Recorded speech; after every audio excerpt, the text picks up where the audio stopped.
여러분 안녕하십니까? 생생매거진 오늘 박은정입니다.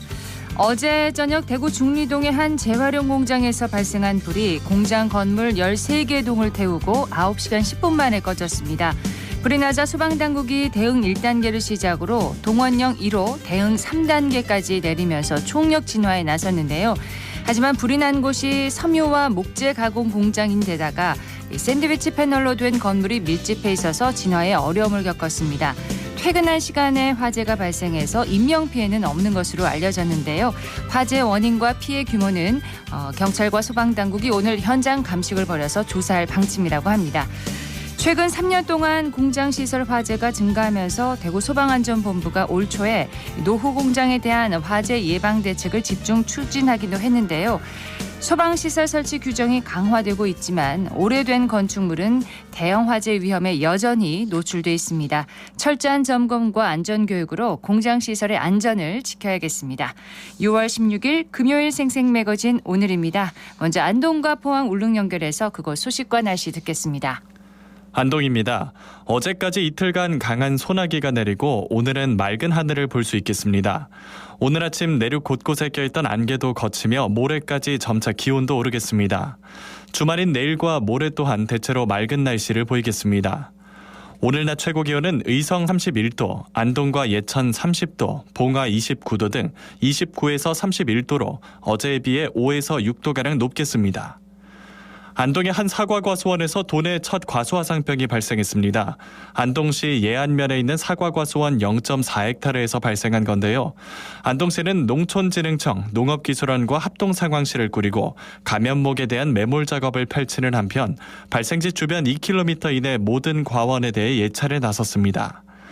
과수화상병에 걸린 나무는 가지나 잎이 불에 타 화상을 입은 것처럼 말라 죽는 증상을 보입니다.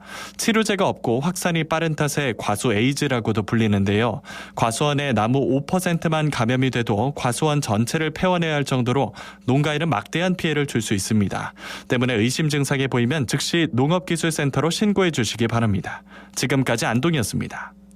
이어서 포항입니다. 오늘은 맑은 하늘에 더위가 기승을 부리겠습니다. 울진의 낮 기온 26도가 예상되고요. 영덕 30도, 포항 31도, 경주는 무려 33도까지 치솟겠습니다. 볕이 강해서 자외선 지수도 매우 높은 수준 예상되고요. 주말에도 기온 계속해서 30도 안팎을 기록하겠습니다. 외출 계획 세우셨다면 온열 질환 발생하지 않도록 수분 보충 잘 해주시기 바랍니다. 내일과 모레 이틀간 제1회 영일대 북부시장 등푸른 막회 거리축제가 열립니다. 영일대 북부시장 고객쉼터에서 포항의 대표 음식인 등푸른 막회를 널리 알리기 위해 청년 로컬 크리에이터와 함께하는 축제인데요. 싱싱한 등푸른 막회는 물론이고 육회김밥과 파스타, 타코, 수제 맥주 등 다양한 음식을 판매하는 팝업 스토어도 운영합니다. 또 음악도 함께하는데요. 내일 오후 7시 유명 재즈 피아니스트 조윤성과 함께하는 재즈밴드의 신나는 중남미 라틴 음악도 즐길 수 있고요. 음악을 사랑하는 포스코 직원과 가족, 지역 주민들로 구성된 아마추어 관현악단 포스필하모닉 오케스트라의 클래식 공연도 모레 오후 3시에 열립니다. 등푸른 막회는 물회와 함께 포항의 대표 향토 음식인데요. 이번 축제 방문하셔서 새콤달콤한 등푸른 막회의 맛을 즐겨보셔도 좋을 것 같습니다. 지금까지 포항이었습니다. 이어서 울릉입니다. 울릉도와 독도는 맑은 하늘 보이고 있습니다. 현재 기온은 어제보다 1.6도 높은 23.5도, 습도는 77%입니다. 동해중부 안쪽 먼 바다에는 남서에서 서풍이 불며 바다의 물결은 0.5에서 1m로 잔잔하게 일고 있습니다. 오늘 여객선은 정상 운항합니다. 울릉군이 어제 울릉군청 회의실에서 평생교육에 관심 있는 주민을 대상으로 마을 평생교육 지도자 양성 과정을 개강했습니다. 마을 평생교육 지도자는 마을에서 평생학습을 이끌어 나가는 평생교육 전문가로서 마을 주민들이 배우고자 하는 학습 수요를 파악하고 그 욕구를 충족시키기 위한 프로그램을 계획해 각 마을의 특성에 적합한 프로그램이 효율적으로 운영될 수 있도록 필요한 요소를 해결하는 사람을 말하는데요. 이번 마을 평생교육 지도자 양성 과정은 총 15회 32시간에 걸쳐 평생교육 분야 전문 교수 및 현장 전문가의 강의와 평생학습 선진지 견학으로 구성됐습니다. 교육 내용은 마을 평생교육 운영 및 평가, 평생교육 프로그램 기획과 개발, 명품 자원봉사와 평생교육 지도자의 역할 등입니다. 울릉군은 이번 양성 과정을 통해 마을 평생교육 지도자들이 마을 평생학습 활성화와 평생학습 도시 기반 조성에 기여할 것이라고 기대했습니다. 지금까지 울릉이었습니다.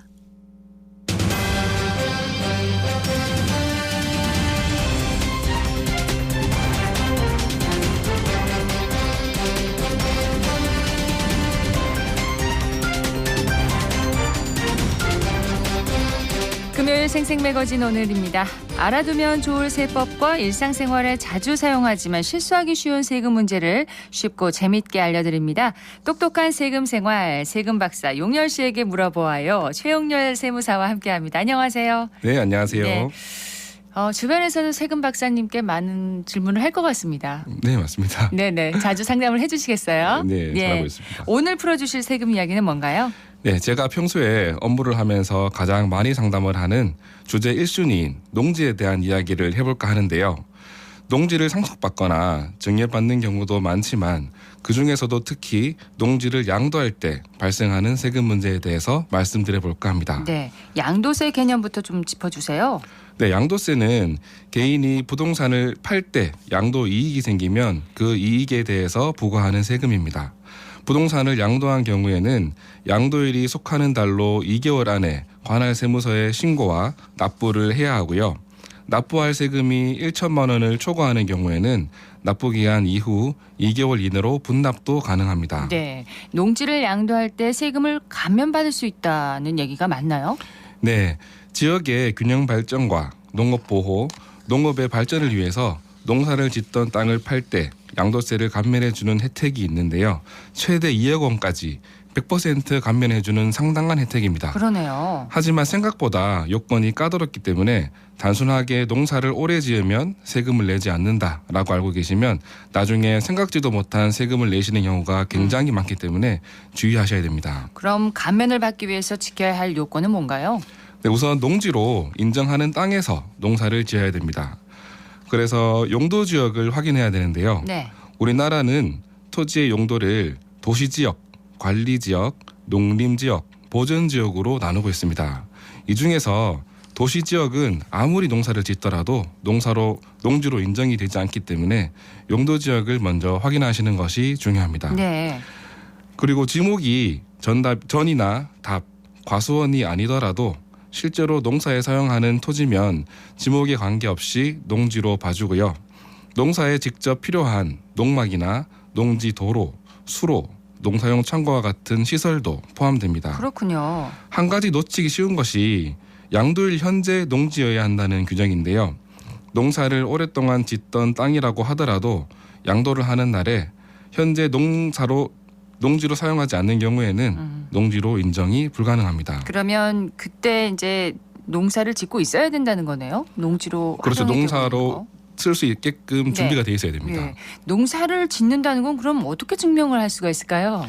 네, 세법은 농사를 짓는다는 것을 입증할 수 있는 형식적인 서류를 정해놓은 것은 아니기 때문에 형식적인 서류를 갖추는 것보다는 실제로 농사를 지었음을 입증하는 것이 더욱더 중요합니다. 네. 전업으로 농사를 지으신 분은 쉽게 증명이 되겠지만 농사만으로는 생활이 어려워서 다른 직업과 병행하는 경우에는 농민이라고 인정받을 때 다툼이 많은데요.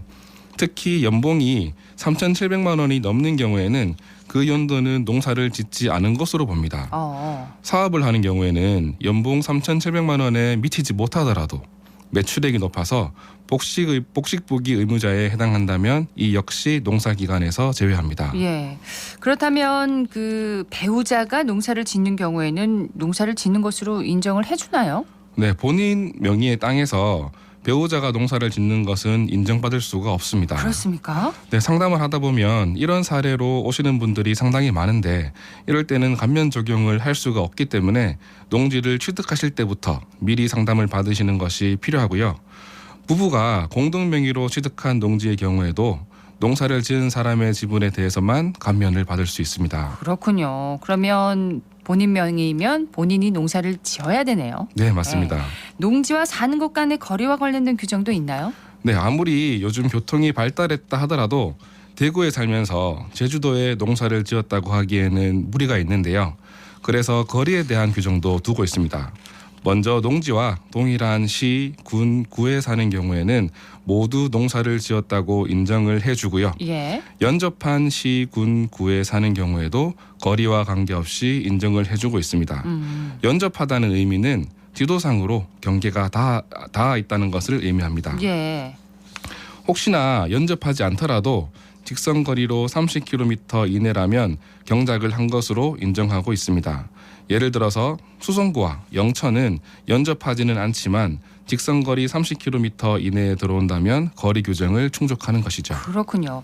농사를 인정받을 수 있는 농작물 종류도 뭐 이렇게 정해져 있나요? 네, 농작물은 종류가 너무 많아서 일일이 말씀드릴 수는 없지만 식용을 위한 곡식이나 과일은 가능하다고 보시면 되고요.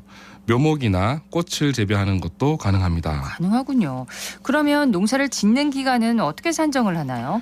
농사를 짓는 기간이 8년 이상인 경우에 감면 신청이 가능한데요. 그래서 농지를 보유한 기간이 최소한 8년은 넘어야 됩니다. 이때 파는 시점은 잔금을 받고 등기한 날로 보기 때문에 쉽게 알 수 있는데요. 농지를 취득할 때는 그 원인이 매매도 많지만 대부분 부모님이 돌아가시면서 상속을 받거나 증여를 받는 경우가 많으세요. 네. 상속을 받는 경우에는 돌아가신 날을 기준으로 하고 증여의 경우에는 등기일을 기준으로 하니 꼭 기억하시기 바랍니다. 그렇군요. 근데 농사를 지을 때 쉴 때도 있잖아요. 네, 맞습니다. 땅을 좀 쉬게 할 때도 있던데 계속해서 이 8년을 다 지어야 되는 건 아니겠죠? 네, 다행히도 계속해서 8년을 지을 필요는 없고요. 5년 정도 짓다가 몇 년 쉬고 다시 3년을 짓다 팔아도 되고 8년을 짓고 몇 년 쉬다가 양도하는 경우에도 가능합니다. 예. 여기에서 쉰다는 것이 언제든지 다시 농사를 지을 수 있는 상태로 땅이 유지되어야 된다는 뜻이고요. 이때 주차장으로 사용하거나 물건을 쌓아두는 경우와 같이 다른 용도로 사용한다면 농지로 인정받을 수가 없기 때문에 네. 주의하셔야 됩니다. 아버지가 8년 이상 농사를 짓다가 이제 돌아가셨는데 상속받은 그 땅을 아들이 팔 때 아버지의 농사 기간을 인정받을 수가 있는 건가요? 네, 농사를 짓던 농지를 상속받은 경우에는 세법에서는 3년간의 유예 기간을 줍니다. 3년이라고요? 네. 그래서 상속을 받고 3년 이내에 파는 경우에는 아버지의 농사 기간을 그대로 인정받아서 감면 신청을 할 수가 있기 때문에 농지를 파실 계획이 있다면 꼭 3년을 기억하셔야 되고요. 그러네요. 네.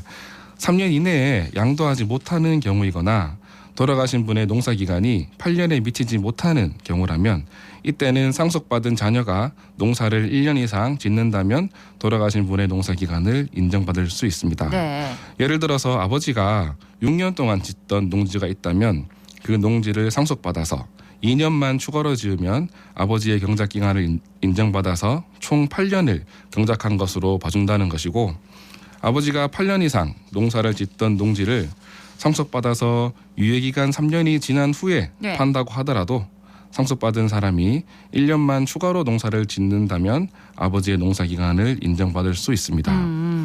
여기에서 주의할 점은 돌아가신 경우가 아니라 살아계실 때 증여를 받은 경우에는 증여해준 아버지의 농사기간은 없어지기 때문에 주의하셔야 됩니다. 그렇군요. 어쨌든 8년을 좀 기억을 꼭 해야 되겠습니다. 맞습니다. 근데 8년을 채우지 못하고 파는 경우에 감면을 받을 수 있는 방법은 전혀 없나요? 다행히 4년 이상 농사를 지었다면 대토 감면을 검토해 볼 수 있습니다. 대토 감면은 기존 농지를 팔고 새로운 땅을 취득해서 농사를 이어서 짓는 것을 말하는데요. 최소한 4년은 지어야 대토 규정을 적용할 수 있고요. 양도한 농지와 신규로 취득한 농지의 농사 기간을 더해서 총 8년을 채우는 조건으로 양도세 감면해주는 혜택입니다. 네. 대토 감면은 먼저 농지를 양도하고 신규로 농지를 취득하는 선양도 후 취득의 경우와 신규 농지를 취득한 후에 기존 농지를 양도하는 선취득 후 양도 모두 인정받을 수 있습니다. 다만 신규로 취득하는 농지는 기존 농지의 양도 금액의 절반 이상 또는 기존 농지의 면적의 3분의 2 이상에 해당하는 농지를 구입해야 한다는 점도 유의하셔야 됩니다. 유의할 점이 참 많네요. 감면 신청을 할 때 확인을 하는 서류가 또 있나요? 네, 감면 신청서와 함께 본인이 농사를 지었다는 것을 입증할 수 있는 서류를 제출하도록 되어 있는데요. 보통 주민등록 초본, 농지원부, 농협조합원 가입 증명서, 비료나 농약을 구입한 영수증, 소득금액 증명서, 직불금 수령 내역, 농업경영체 등록증과 같은 서류들을 요청하고 있습니다. 네. 하지만 이런 서류가 조금 미비하다고 하더라도 실질적으로 농사를 지었는지 여부를 더 중점적으로 보게 되는데요. 특히 전산화가 잘 이루어지지 않은 시기에는 농사를 지었는지 여부를 증명하는 것이 어렵기 때문에 전문가의 도움을 받으시는 것이 좋습니다. 자, 그럼 이런 요건만 갖추면 양도세가 전혀 없는 건가요? 아쉽게도 전혀 없는 것은 아니고요. 1년에 1억, 5년에 2억을 한도로 감면해주고 있습니다. 보통 양도이익이 3억 원 정도가 되면 양도세가 1억 정도 발생하는데요. 네. 엄청나게 큰 감면 혜택이라고 볼 수 있습니다. 여기서 한 가지 세금 박사의 팁을 드리자면 농지 여러 필지를 양도할 계획이 있는 경우에는 연도를 나눠서 양도하는 것이 세금적으로 유리합니다. 왜냐하면 한 해에 모두 양도해버리면 1년에 1억 원의 한도에 걸리지만 2년에 걸쳐서 양도하게 된다면 1년에 1억씩 총 2억 원을 공제받을 수 있기 때문에 네. 양도 시기를 조정하는 것이 절세 방법이 될 수 있는 것이죠. 하지만 국세청에서는 절세의 목적으로만 연도를 나눠서 양도하는 경우에는 한도 2억이 아닌 1억을 적용하는 경우가 있기 때문에 네. 충분한 상담을 통해서 진행하시는 것이 좋습니다. 농사를 짓지 않은 사람에게 불이익을 주는 규정도 혹시 있나요? 농지를 투기의 목적으로 취득하는 것을 방지하기 위해서 농지에서 농사를 짓는 것이 인정되지 않는 경우에는 기본 세율의 10%의 추가 세금을 매기게 됩니다. 세금이 추가되나요? 네, 그래서 예를 들면 양도이익이 1억이라면 네. 기본 세금 2천만 원에 추가로 1천만 원을 더 내야 하기 때문에 상당한 불이익이라고 볼 수 있는데요.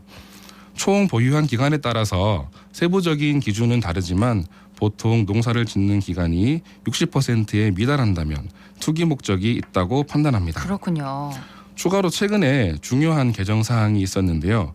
원래 체험 영농을 위해서 취득한 주말 농장에 대해서는 농사를 주업으로 하지 않는 사람들이 건강한 취미를 가지고 자연학습을 하기 위한 취지에 맞게 투기 목적이 없는 것으로 봐주었는데요. 네. 2022년 1월 1일부터 양도하는 주말 농장에 대해서도 농사를 짓지 않는 것으로 판단된다면 10%의 추가 세금을 내야 하니 주의하셔야 됩니다. 네. 똑똑한 세금 생활. 오늘은 농지를 양도할 때 발생하는 세금 문제에 대해서 알아봤습니다. 기억해야 할 게 참 많습니다. 맞습니다. 예. 오늘 말씀 고맙습니다. 감사합니다. 네, 지금까지 최용렬 세무사였습니다.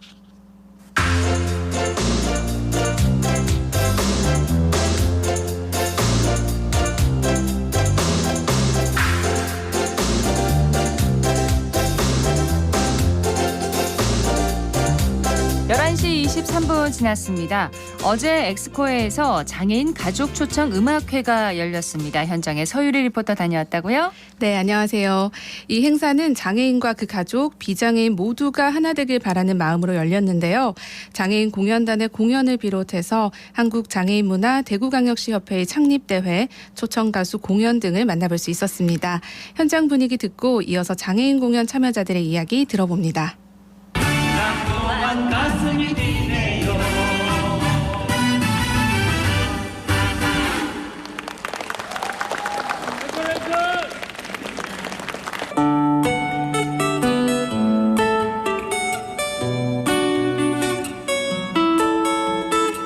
저는 건나입니다. 떨리고 두고두고 거들고 어렵지만 열심히 연습했습니다. 두근두근 떨리고 막 그랬지만 또 그래도 이제 열심히 연습했다라고 지금 말해줬어요. 네. 그래서 이렇게 열심히 연습한 거를 짠 하고 아까 사람들 앞에서 보여줬잖아요. 네. 그럴 때 어땠어요, 느낌이? 너무 기쁘고 좋았습니다. 안녕하세요. 저는 장애인 무용단 김예진입니다. 오늘 장애인 가족 음악회에서 홀로 아리랑이라는 노래에 맞춰 창작 한국무용을 공연을 했습니다. 힘들고 땀도 많이 나고 엄마랑 싸우기도 했습니다. 그리고 빵하고 사려고 할 때 자꾸만 잊어버려서 힘들었습니다. 오늘 이렇게 사람이 많은 곳에서 공연하니 너무 떨려 오늘 아침에 밥도 못 먹었습니다. 그래도 공연하고 나니 재미있고 기분이 좋았습니다. 또 하고 싶고 여러 사람들에게 보여줄 수 있으면 좋겠습니다. 감사합니다. 아유, 공연 앞두고 너무 떨려서 밥도 제대로 못 먹었군요. 네. 공연은 무사히 마쳤는지 궁금하네요. 네, 무사히 맞췄죠. 이 친구는 하늘색과 파란색으로 물들어 있는 정말 예쁜 부채를 들고 창작 한국 무용을 선보였고요. 이외에도 합창, 진도복춤, 기타 연주 등 다양한 형태의 공연을 볼 수 있었습니다. 관객들도 이에 화답하듯 무대가 끝날 때마다 큰 박수와 함께 앵콜 앵콜 이렇게 외쳤는데요. 당연하죠. 네, 음악회를 기획한 한국장애인문화 대구광역시협회 정성용 협회장에게 자세한 이야기 들어봅니다. 우리나라의 장애인 또는 사회적 약자들을 배려하는 정책이 국가나 정부에서 지원을 하거나 사회에서 도움을 주는 그런 형태가 50년 동안 지속되어 왔는데 정책과 더불어서 비장애인과 장애인이 동등한 위치에서 함께하는 장애인 문화를 만들어야 되겠다 하는 그런 취지에서 장애인 가족 초청 음악회를 마련하게 되었습니다. 저희들 3월 1일에 창립을 해서 지금 3개월 동안에 임직원만 30명 정도 됩니다. 회원이 200명 정도 되고요. 이제 이 힘들을 모아서 장애인 단체 협의회를 구성할 거고 그럼 우리 협회와 장애인 단체 협의회가 대구 시내에 있는 많은 장애인들과 대구 시민들과 함께하는 사회 공동체 문화를 만들어 가기를 기대하고 있습니다. 늘 생각하고 있는 일입니다. 저도 장애인입니다. 장애인이지만 누구보다도 열심히 살았고 누구에게도 편견과 차별을 받지 않았습니다. 앞으로 모든 장애인들, 비장애인들이 서로가 서로를 위해주는 그런 공동체를 만들어 나가는 대구 시민이 되기를 기대하고 있습니다. 음악회에서 한국장애인문화 대구광역시협회 창립대회도 함께 진행됐다고요? 네, 창립대회는 2부에 진행됐는데요. 정 협회장은 장애인과 함께하는 도시 텃밭이 성공적으로 자리매김한 데 이어서 앞으로 무담보, 무이자로 대출을 해주는 장애인 희망은행 그리고 장애인과 그 가족, 비장애인이 함께하면서 장애인 일자리를 창출하는 장애인 융복합 자립마 조성도 계획하고 있다고 밝혔습니다. 네. 이렇게 건전한 공동체가 만들어지길 기대해보고요. 이어서 음악회에 참석한 사람들의 얘기 들어보시죠. 기타리스트 김지희, 엄마 이순도입니다. 무대에서 장애 예술인들도 정말 멋지게 다른 분들에게 감동을 드릴 수 있어서 너무 영광이고 기뻤습니다. 지희가 사실 장애를 극복하는 최선의 방법이 무대이구나 하고 무대를 처음에 찾기 시작했는데 벌써 10여 년 동안 정말 많이 성장을 했습니다. 지희가 이렇게 무대에서 연주를 할 때 자신감이 너무 좋아졌습니다. 그래서 본인의 장애를 정말 스스로 극복하는 모습에 다른 장애인들의 롤모델로 성장했으면 하는 바람도 있고요. 박소현이라고 합니다. 저는 오늘 여기 음악회 지인이 공연을 하게 됐다고 해서 보러 왔는데 열심히 연습을 하셔서 작품을 혼자서도 거뜬히 해내시는 모습을 보니까 새삼 대단하다는 생각도 들었고 비장애인으로서 배워야 할 점도 많다고 생각이 들었습니다. 다른 합창이나 우쿨렐레 공연 팀도 있었는데요. 팀으로 같이 합을 맞춰서 연습을 하시고 공연 발표까지 하시는 게 그동안의 노고가 느껴져서 굉장히 뭉클했습니다. 그리고 오늘 공연도 좋았지만 대구협회 창립대회도 함께 열려서 더욱더 뜻깊은 그런 행사였던 것 같고 앞으로 장애인과 비장애인의 벽이 없이 더 함께 어우러지고 소통할 수 있는 기회가 많이 생겼으면 좋겠습니다. 이날 행사에서 좀 인상적인 부분이 있었다면서요? 네, 음악회 내내 옆에서 수호 통역이 제공이 됐고요. 1, 2부에 나눠서 다른 분이 수호 통역을 했습니다. 네. 또 공연 전체가 재능 기부로 이루어져서 더 뜻깊은 행사가 된 것 같습니다. 네. 네, 이렇게 앞으로도 이런 문화 행사를 통해서 장애가 차별의 이유가 아니라 차이일 뿐이라는 인식이 사람들 사이에 널리 퍼져나갔으면 하는 바람입니다. 네, 오늘 현장 리포트에서는 장애인 가족 초청 음악회 소식을 전해드렸습니다. 서유리 리포터 고맙습니다. 네, 고맙습니다.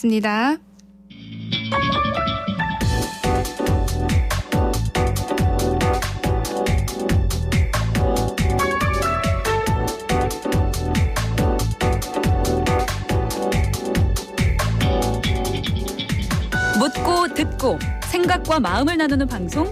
지금 여러분께서는 대구 경북을 보고 듣는 생생 매거진 오늘을 함께하고 계십니다.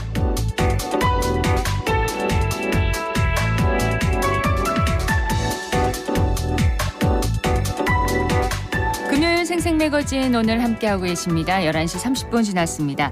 기자의 눈으로 지역의 현안과 이슈를 들여다봅니다. 영남일보 서민지 기자와 함께합니다. 어서 오세요. 네, 안녕하세요. 자, 오늘 서 기자가 주목한 주제는 뭔가요? 네, 7월부터 군의군이 대구에 편입됩니다.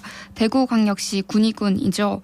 대구에 어떤 변화가 생길지 살펴보려고 합니다. 네. 바로 다음 달부터입니다. 자, 경북 군의군의 대구 편입 어떤 과정을 거쳐서 이제 이루어지게 됐는지 좀 짧게 정리를 해주시겠어요? 네, 2020년 7월에 대구시와 경상북도가 군의군의 대구시 편입을 전제 조건으로 군의군 소보면과 의성군 비안면에 대구 경북 신공항을 건설하기로 공동 합의를 했었습니다.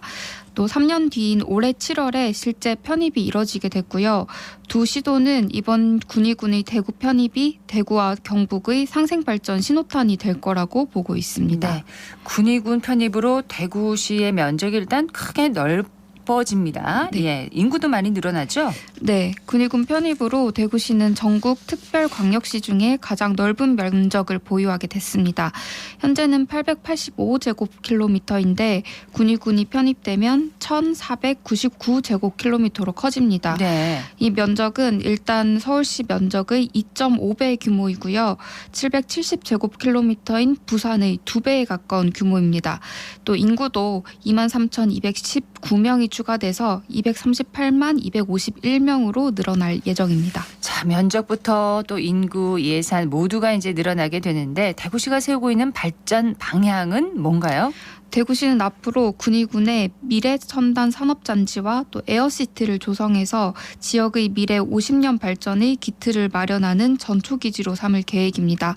또 대구 경북 신공항이 군위와 의성에 걸쳐서 조성됨에 따라서 군의군은 항공물류 중심 도시로 재탄생할 것으로 보입니다. 네. 홍준표 대구시장이 에어시티와 산단 조성을 거듭 강조를 했었던 터라 대규모 개발붐일 것이라는 기대감도 큽니다. 군인군은 사실 지금까지 소멸위기 지역으로 분류돼 왔었는데 이번 편입이 이 문제를 좀 해결할 수 있을 것으로 보나요? 네, 대구시는 군의군이 앞으로 인구 증가와 함께 신공항을 매개로 첨단 경제 도시로 거듭날 수 있을 것으로 기대를 하고 있습니다. 계획대로 TK 신공항이 국내 항공 여객과 물류의 25% 이상을 책임지는 첨단 여객 물류 복합공항으로 건설된다면 군위를 넘어서 대구 경북 전역이 글로벌 물류 중심 도시로 우뚝 설 수도 있을 거라는 기대를 품고 있기도 하죠. 그렇군요. 자, 이제 군의군 주민들이 앞으로 이제 대구 시민이 되는 건데 그 행정 절차나 지원책 마련 차질 없이 진행이 되고 있는지요? 네, 군의군 주민들은 대구시 편입과 동시에 기존 대구 시민과 같은 행정적 지원을 받게 됩니다. 특히 군의군민도 대구 시민 안전보험에 자동 가입돼서 예상치 못한 재난과 사고로 피해를 입을 경우에 혜택을 받을 수 있도록 했습니다.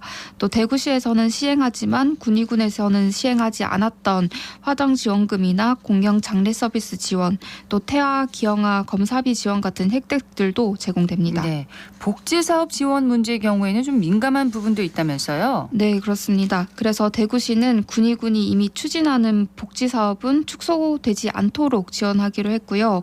군의군에서 지급되지 않았던 5.18 유공자와 특수임무 유공자에 대해서는 대구시 기준에 맞춰서 추가 지급합니다. 자, 교육 문제를 한번 살펴보겠습니다. 학군도 조정이 되겠죠? 네, 고등학교의 경우에는 1학군으로 편입됩니다. 군위 지역 중학생들이 내년부터는 대구 관내 고등학교로 진학할 수 있게 된다는 뜻인데요. 대구 지역 추천 배정 고등학교를 포함한 모든 학교에 지원할 수 있습니다. 네. 만약에 군의고 진학을 희망한다면 지역 우선 전형을 통해서 군위 지역 학생이 우선 진학할 수 있고요. 이 밖에도 내년부터는 군위 지역 기준 중위소득 80% 이하 학생에 대해서는 서민 자녀 교육 바우처 지원도 함께 이뤄집니다. 그리고 기존의 대구 지역과 군위를 잇는 교통편도 좀 확충될 필요가 있겠네요. 네, 그래서 대구 도심과 군위 지역을 연결하는 급행 시내버스 노선이 신설됩니다. 그 칠곡 경대병원역과 군위 터미널을 잇는 급행 9 노선과 또 칠곡 경대병원역에서 우보 정류장까지 이어지는 급행 9-1 노선이 새롭게 달립니다. 달리게 됐습니다. 네. 요금 체계도 대구와 동일하고요. 도시 철도와의 무료 환승도 가능합니다. 또 택시 요금 체계도 대구시 기준으로 통합 적용되고요. 시계 외 할증 요금은 적용하지 않기로 했습니다. 군위군이 이제 대구로 편입되면서 대구의 산업구조 개편에도 좀 영향을 줄까요? 네, 군위군의 대구시 편입으로 일단 가장 눈에 띄는 점은 아무래도 농정 규모의 증가입니다. 그렇죠. 네, 일단 농업 인구가 14%나 증가한 5만 9천여 명으로 광역시 단위 지자체 중에서는 가장 많아지고요. 또 경지 면적도 기존 6,917헥타르에서 군위군의 6,867헥타르가 더해지면서 네. 13,784헥타르로 늘어납니다. 농업 인구가 14%나 증가한다고 얘기를 하셨는데 그렇다면 농민 지원책도 좀 보완돼야겠네요. 네, 대구시는 군위군 농정 자율 사업을 통해서 농업 분야에 대한 추가 지원책을 마련하기로 했는데요. 현재 가구당 60만 원씩 지급되는 군위군의 농민수당을 대구시 편입 후에도 군위군 자체 농민수당 조례 제정과 예산 마련을 통해서 지원을 이어갈 계획입니다. 네. 또 이와 함께 효율적인 농촌 공간 관리를 위한 농산 어촌 개발 사업을 지속할 수 있도록 관계 부처와 협의를 이어나갈 예정이기도 하고요. 네, 대구시의회 차원에서 노력하는 부분도 있나요? 네, 최근 대구시의회 이태손 경제환경위원장은 대구시 농촌진흥사업 발전 및 지원에 관한 조례안을 대표 발의했습니다. 군위군 농촌진흥사업 지원을 위한 제도적 기반을 마련하기 위해서입니다. 군위 편입으로 농지 면적은 2배나 늘어나고 농업 인구도 7천 명 이상 늘어나게 되는데 네. 사실 대구시와 군위군은 농업 기반이 달라서 기존 대구시 제도로는 대응이 안 되는 부분도 많을 겁니다. 그렇죠. 이런 차원에서 앞으로 시나 시의회 차원의 제도적 개선이 이뤄질 것 같습니다. 소방과 경찰 사무도 조정이 필요하겠죠? 네, 군위는 원래 자체 소방서가 없어서 경북 의성소방서에서 관할을 해왔었는데요. 7월 1일부터는 대구 광북소방서가 맡아서 재난 현장 지휘와 감독을 하게 됩니다. 네. 또 119 출정소도 설치를 해서 각종 소방민원 업무를 편리하게 처리할 수 있도록 할 계획이고요. 경찰 사무의 경우에는 군위군 편입법 부칙 경과 조치에 따라서 내년 1월 1일부터 대구로 이관돼서 군위경찰서가 대구경찰서 산하로 관할이 변경됩니다. 그렇군요. 상하수도 요금 체계도 살펴봐야겠는데 기존의 군위와 대구가 요금이 다르게 적용되고 있었잖아요. 네, 상하수도 요금은 2025년까지 이원체제로 운영하고요. 2026년에 감면제도를 통해서 2027년부터 일괄적으로 적용한다는 방침입니다. 네. 또 수돗물 안정성을 높이기 위해서 현재 상수원수 38개, 또 정수 60개로 돼 있는 군위군 수질 검사 법정 항목을 각각 310개, 320개로 대폭 확대키로 했습니다. 그렇군요. 정치적인 부분도 좀 민감할 수밖에 없는데 내년 총선을 앞두고 군위는 그럼 어떤 선거구로 편입되는 건가요? 군위와 인접한 대구의 선거구는 동구 을 지역구와 북구 을 지역구입니다. 일단 지리적으로는 동구 을 지역과 인접을 해 있지만 팔공산이 있기도 하고 직결되는 도로도 없어서 생활권이 그렇게 일치하지는 않습니다. 네. 그래도 향후 신공항 건설과 또 공항 후저지 개발이 있을 거라는 점을 생각할 때 향후 도로 건설 같은 관련 사업이 활발해질 수가 있다는 점은 변수이긴 합니다. 또 북구 을 지역구의 경우에는 지리적으로 동구 을보다는 멀지만 생활권이 일치하고 평소 주민 왕래가 잦다는 점이 장점입니다. 그렇지만 선거구 획정의 가장 중요한 요소는 인구 범위이기 때문에 네. 총선을 앞두고 국회의원 선거구 획정위원회 또 국회 정치개혁특위가 어떤 판단을 내릴지 좀 더 살펴봐야 될 전망입니다. 그러네요. 자, 이제 군위가 대구로 편입되면 좀 관광도 더 활성화되겠죠? 네, 맞습니다. 군위군은 아름다운 자연 경관을 갖추고 있고요. 화본역, 또 한밤마을, 삼국유사 테마파크 등 다양한 관광 자원을 보유하고 있습니다. 대구시의회에서는 오늘 301회 정례회 제2차 본회의에서 그 군위군 편입을 대구 관광 쇄신의 기회로 활용하자는 목소리도 나오는데요. 네.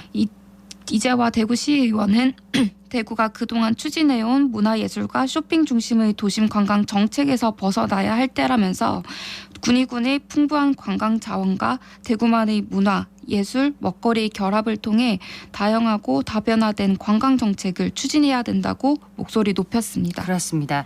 자, 대구시티 투어도 이제 군위군으로 또 간다고 하는데 군위군 테마 코스도 마련이 됐나요? 네, 대구시와 대구시 관광협회가 7월부터 시작하는데요. 체험형 코스와 투어형 코스 2개 노선으로 월 8번 운영한다고 합니다. 네, 노선이 좀 몇 개로 나뉜다면서요? 네, 군위군이 대표 관광지인 화번역과 한밤마을, 삼국유사 테마파크, 군위 전통시장, 또 살아온 이야기마을, 군위댐, 일영공원 등을 연계한 3개 노선으로 나뉘는데요. 체험형 코스의 경우에는 군위 전통 5일장에 맞춰서 운영됩니다. 예. 또 대구시는 군위군 시티투어 이용객의 설문조사를 통해서 군위 여행에 대한 선호도를 파악한 뒤에 군위군 테마 노선을 확정해 내년부터 본격적으로 운영할 계획입니다. 자, 군위군의 대구 편입 이제 2주가량 남았는데 대구시와 경상북도가 막바지 작업을 한창 하고 있겠습니다. 네, 대구시는 지난 14일에 군위군 대구시 편입 준비에 따른 7국별 추진 상황 최종 보고회를 열고 막바지 편입 준비 상황을 점검했습니다. 또 오는 22일에는 대구와 경북, 군위 부단체장이 참석하는 군위군 대구광역시 편입 기념 상생화합 간담회를 열고 편입 이후의 화합과 협력 방안에 대해서 논의할 예정입니다. 네. 여기서 최종 조율을 마치게 될 전망이고요. 편입 기념식은 7월 3일에 열립니다. 네, 대구시와 군위군 대구시로 이 군위군의 편입 앞으로 어떤 변화가 생길지 정리를 해봤습니다. 영남일보 서민지 기자였습니다. 고맙습니다. 네, 감사합니다.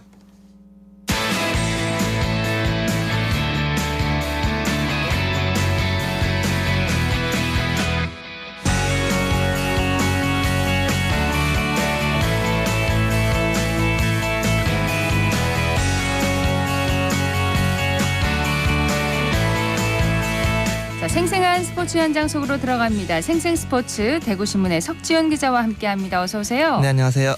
자, 프로야구 삼성 소식부터 들어야죠. 네, 삼성은 지난 9일부터 11일까지 대구에서 롯데자이언츠와 치른 주말 3연전에서 2승 1패로 위닝 시리즈를 기록했습니다. 그리고 하루 쉰 뒤 13일부터 15일까지 서울 잠실에서 열린 LG 트윈스와의 주중 3연전에선 3패로 수입패를 당했습니다. 그렇습니다. 참 그 아쉬움이 많이 남는 성적표인데 삼성이 LG를 상대로는 유독 힘을 좀 못 쓰는 느낌이에요. 네, 그렇습니다. 어제 경기까지 해서 삼성은 올 시즌 LG와 9차례 맞대결에서 단 1승에 그치면서 무려 8패를 기록 중입니다. 네. 실제로 엄청 약합니다 지금. 예, 느낌이 아니라. 예. 네, 사실 단순히 상대 전적에서 밀렸다는 말로도 부족해 보이는데요. 팬들 사이에서는 상성이 맞지 않는다는 뜻으로 역상성이라는 표현을 사용하거나 호구 잡혔다라는 자조적인 말까지 나오고 있습니다. 예, 팬들이 지금 반응이 좀 심상치가 않은데 삼성이 원래 LG를 상대로 약한 편이었나요? 최근 몇 년 동안은 계속 약한 모습을 보였습니다. 직전 시즌인 작년에는 4승 12패로 압도적인 열세를 보였고요. 2021년에는 6승 2무 8패로 비교적 대등한 승부를 펼쳤습니다만 5할 승률에는 모자랐습니다. 2020년까지 가야 9승 7패로 삼성이 상대 전적에서 우위를 보이는 모습입니다. 네, 이렇게까지 한 팀에 대해서 약한 모습을 보이는 게 스포츠에서도 가끔 있는 일인가요? 흔한 일인가요? 흔하다고는 할 수 없는데 그렇다고 또 아주 없지도 않습니다. 가까이서 찾아보면은 이제 종목은 다르지만 축구에서 대구 FC가 수원 삼성을 상대로 리그에서 2003년부터 2019년까지 단 3승에 그치기도 했습니다. 3승이요? 예, 특히 수원 삼성 원정에서 승리한 것이 창단 이래 2020년 8월이 처음일 정도로 원정에서 힘을 쓰지 못하기도 했습니다. 네. 당시 승리 전까지 대구는 수원 상대 전적이 4승 10무 23패일 정도로 전통적으로 약세를 보였습니다. 네, 특별히 드문 경우는 아니다 이렇게 이해를 할 수도 있긴 한데 긍정적인 소식은 없을까요? 아닙니다. 지난 12일 상무에서 전역한 최채영 선수가 복귀전에서 호투하면서 화려하게 신고식을 치렀습니다. 최채영은 복귀 이튿날인 13일 LG전 선발 마운드에 올라 5.1이닝 무실점으로 LG 타선을 잠재웠습니다. 네, 최채영 선수에게 거는 기대가 컸었는데 제대로 좀 부응을 했네요. 네, 그렇습니다. 이로써 삼성은 가벼운 허리 통증으로 자리를 비운 원태인이 돌아오면 뷰캐넌, 수아레즈, 원태인, 백정현, 최채영으로 이어지는 선발 로테이션이 완성됩니다. 완성됩니다. 네, 한결 좀 든든해진 느낌입니다. 자, 함께 전역한 최지광 선수 아직 1군 신고식을 치르지 못했습니다. 네, 박진만 감독은 최지광의 경우 한두 경기 퓨처스에서 지켜본 후 콜업할 예정이라고 밝혔습니다. 이르면 주말에 볼 수도 있을 것 같습니다. 네. 최지광 선수까지 이제 복귀를 하면 좀 약점이었던 불펜에 힘이 좀 실릴까요? 네, 맞습니다. 삼성은 헐거워진 불펜이 꾸준히 지적받았는데요. 최지광이 2년 연속 두 자릿수 홀드를 기록하던 시절의 투구 내용을 보여준다면 셋업맨 역할을 든든히 해낼 수 있을 것으로 보입니다. 마운드가 좀 강화된 삼성 이제 좀 제대로 반등을 좀 했으면 좋겠습니다. 삼성의 다음 상대팀은 어딘가요? 네, 삼성은 오늘부터 일요일까지 수원에서 KT 위즈와 주말 3연전을 치릅니다. 그리고 하루 쉰 뒤 20일부터 22일 목요일까지 대구에서 키움 히어로즈를 상대로 주중 3연전을 치를 예정입니다. 네. 프로야구 소식 살펴봤고 프로축구 소식으로 넘어가겠습니다. 대구FC가 승리를 했어요. 네, 대구FC는 지난 10일 토요일 홈에서 치른 K리그1 18라운드 수원FC와의 대결에서 3대1로 승리했습니다. 이날 승리로 대구는 A매치 휴식기를 기분 좋게 맞을 수 있었습니다. 네, 정리 좀 해주시죠. 네, 전반을 0대0으로 마친 대구는 후반 시작 5분 만에 바셀루스의 중거리 슛으로 앞서 나갔습니다. 하지만 후반 31분 이승우에게 일격을 당하며 동점골을 허용했는데요. 홈팬들의 성원을 얻고 대구는 승리를 위해 수원을 몰아붙인 결과 경기 막판 세징야와 황재원의 연속골로 2골차 승리를 거머쥐었습니다. 네, 이 덕분에 대구가 이번 라운드 최고의 팀에 선정됐다면서요? 그렇습니다. 한국 프로축구연맹은 지난 13일 대구FC를 K리그1 18라운드 베스트 팀에 선정했다고 밝혔습니다. 뿐만 아니라 대파의 왕, 세징야와 수비수 홍정훈, 황재원이 라운드 베스트 11에 뽑혔고요.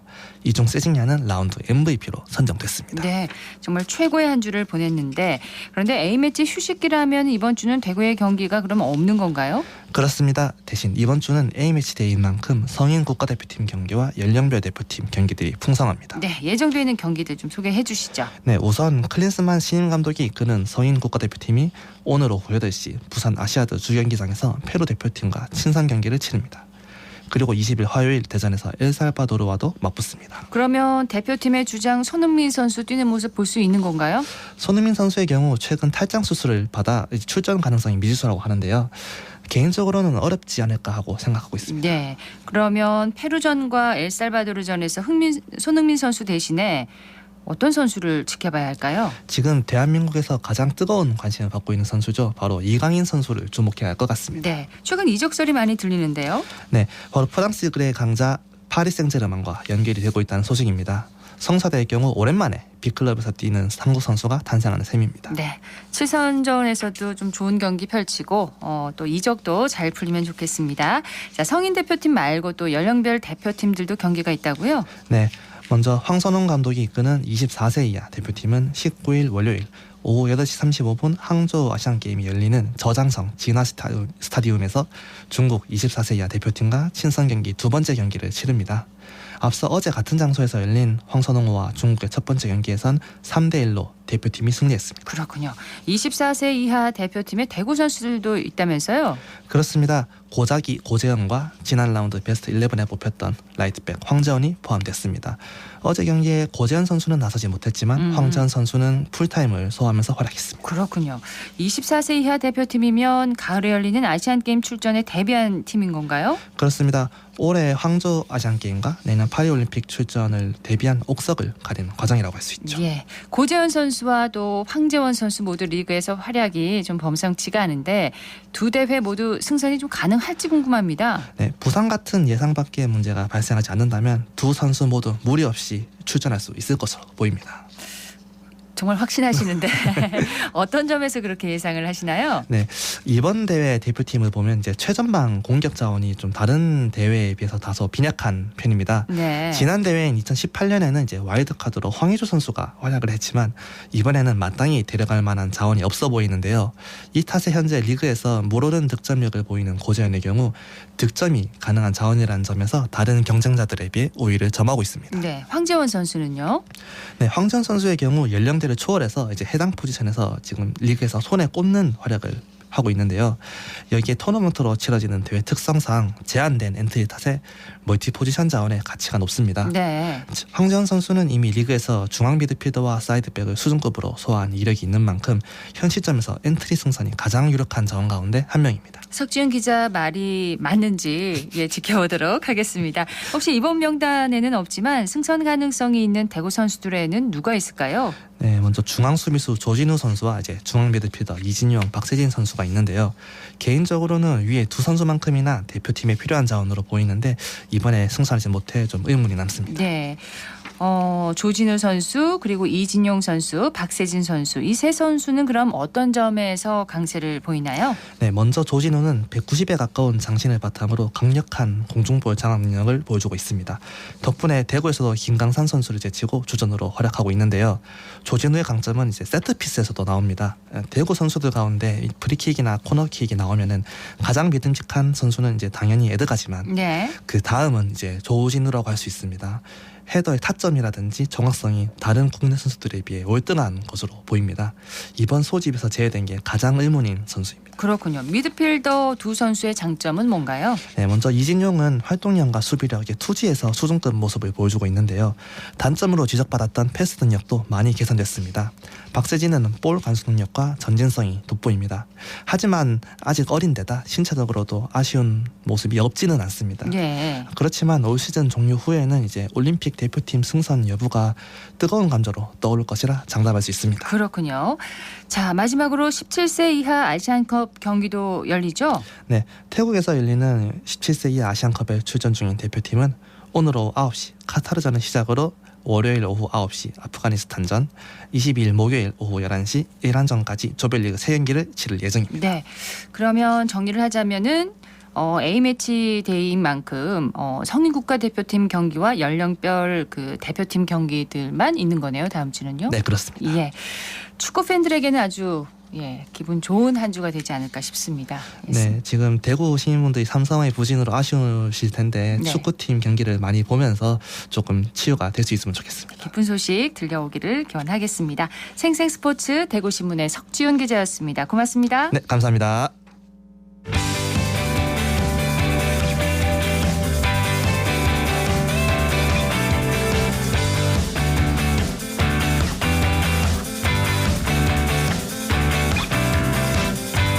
클릭 정보 클립.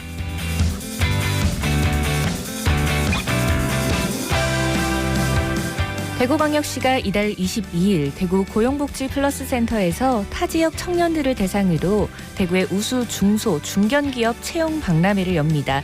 이번 박람회는 청년이 대구에 귀환하여 취업하고 정착할 수 있도록 지원하기 위함인데요.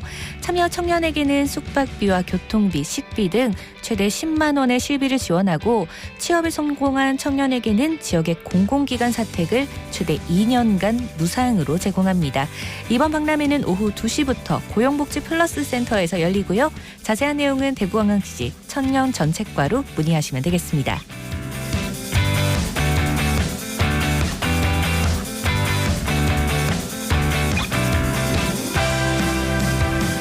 대구대학교와 독도재단이 함께하는 2023 외국인 유학생 독도사랑 한국어 말하기 대회에서 참가자를 모집합니다. 국내 대학에 재학 중인 외국인 유학생이면 누구나 참여할 수 있는데요. 이번 대회는 팀별로 신청이 가능하고 한 팀당 3명에서 4명으로 구성할 수 있습니다. 신청 기간은 다음 달 10일까지고요. 본선 대회는 오는 8월 16일 대구대학교 경산캠퍼스 본관 강당에서 열립니다. 올해로 14회째를 맞는 이번 대회.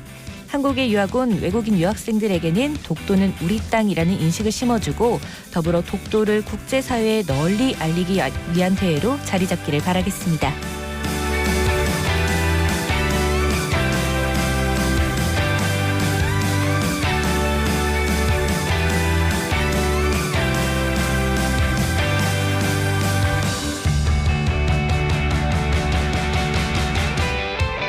영남과 호남의 체육인들이 한데 모여 양 지역의 화합을 다지는 교류 행사가 대구에서 열리고 있습니다. 어제부터 오늘까지 이틀간 열리는 이번 대회는 지난 2013년 대구시와 광주시가 체결한 달빛 동맹의 23개 공동 협력 사업 중 스포츠 분야 교류에 동참하기 위해 마련된 대회인데요. 올해 달빛 동맹 스포츠 교류 대회는 대구와 광주 총 300여 명의 선수단이 참여해 스쿼시와 농구, 배드민턴 등 5개 종목에서 친선 경기를 갖습니다. 스포츠 교류를 통한 체육 분야의 발전과 달빛 동맹이 더욱 견고해지기를 바랍니다.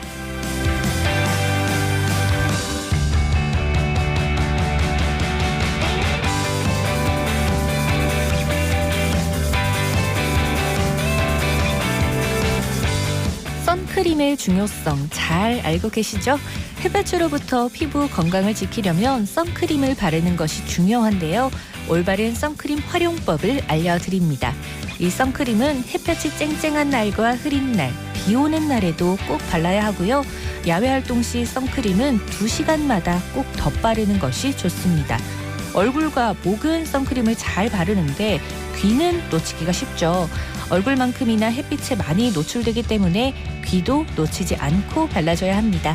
내 피부에 맞는 선크림으로 피부 건강 꼭 챙기세요.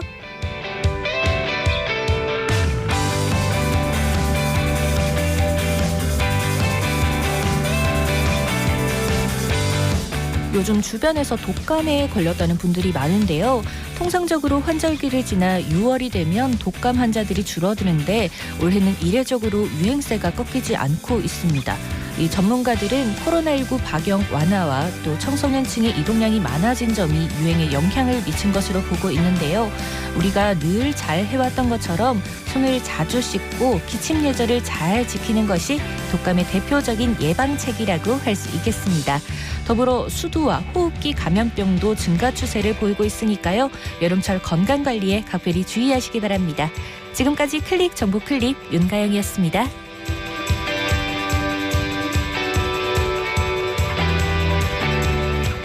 대구문화예술진흥원이 지역의 공연과 전시, 관광 정보를 한눈에 볼 수 있는 통합 플랫폼을 구축했습니다.